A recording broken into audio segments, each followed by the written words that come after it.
It's been over 90 years since George Perry caught the world record bass of 22 pounds and 4 ounces. And it's been 14 years since Manuba Kurita caught a tying world record bass in Japan. Now, recently, we sat down with Kenta Kimura, a Japanese fishing guide and professional bass angler, and he told us that he believes right now there is a world record swimming around in Lake Biwa.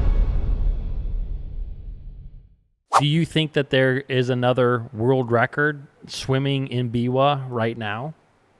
I do think so. Or, I haven't seen by my eye. I saw that wild lycra fish when he caught because he's one of my friends. And I wanted to see that fish. That fish was just as bigger than my body. If I see that fish, I would say that was a 6 footer. Oh, That's how big he looked it was. But I still think that was like 22 pound. Yep. Is that what it was? Like what it was? Mm-hmm. And then one of my customers caught 17 behind me, and 3 years ago, Oh, wow. just dragging 10 XD. So there is you know, more fish than I could imagine. But we still don't know how to catch them up because them fish is a smart. I mean, it's not almost not the same species at all. They can be thinking like a dog. We are playing around with a cat, but dogs don't never care what we are doing. That's a Yeah. kind of same type of situation. So they know what we are doing, and they know what time of a day we are coming out trying to catch them up. So we got to trick them somehow. Yeah, that's wild. Wild.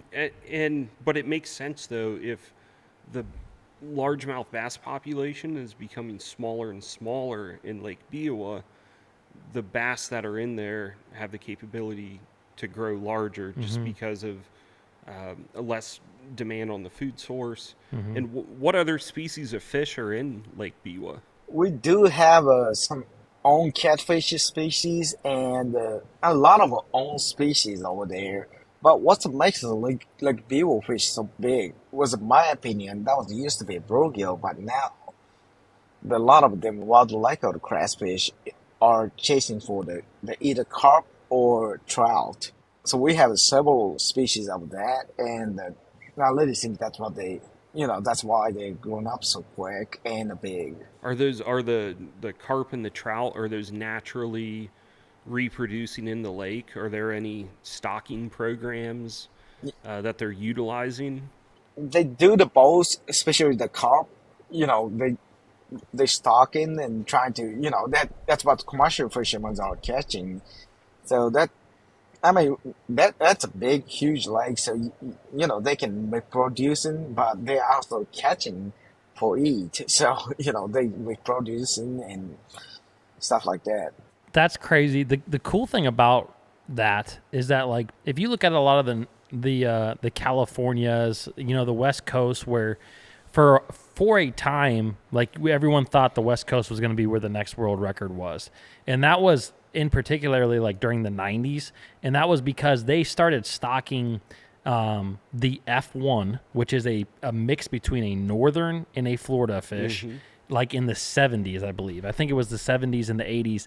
And during the 90s was when those fish started to hit the peak of their life, which is why you saw so many of these giant fish in the 90s and in the 2000s. But since then, the F1, when it spawns with another, like say it spawns with a northern strain, it loses some in the genetics. Or if it spawns with a pure Florida strain that's over there, it loses some of that genetics. Or even if it spawns with a known F1, it loses. And they say the pure F1 was why those fish got so big.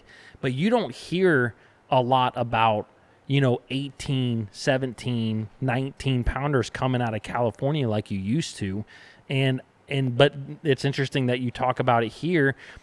In my mind, it's like, yeah, I bet he's right. You have a lake that's the size of St. Clair that has not a ton of bass in it, and it has plenty of bait. I bet there is a world record, especially if you're catching a 17-pounder there in the recent years. Oh, absolutely. Plus, add to that that, like Kenna said, these fish are smarter. Smart.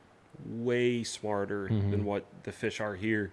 And that's got to be because of angling pressure and probably the dynamic of what Lake Biwa actually is. Well, this was just a small clip from the Bass Juice podcast. If you would like to watch the full episode, I'm going to leave it linked right here. And if you would like to further help support the Bass Fishing HQ channel, you can actually click on this link right here and shop at my fishing apparel company, finfishing.com. Thanks for watching, subscribe, and I'll see you guys in the next one.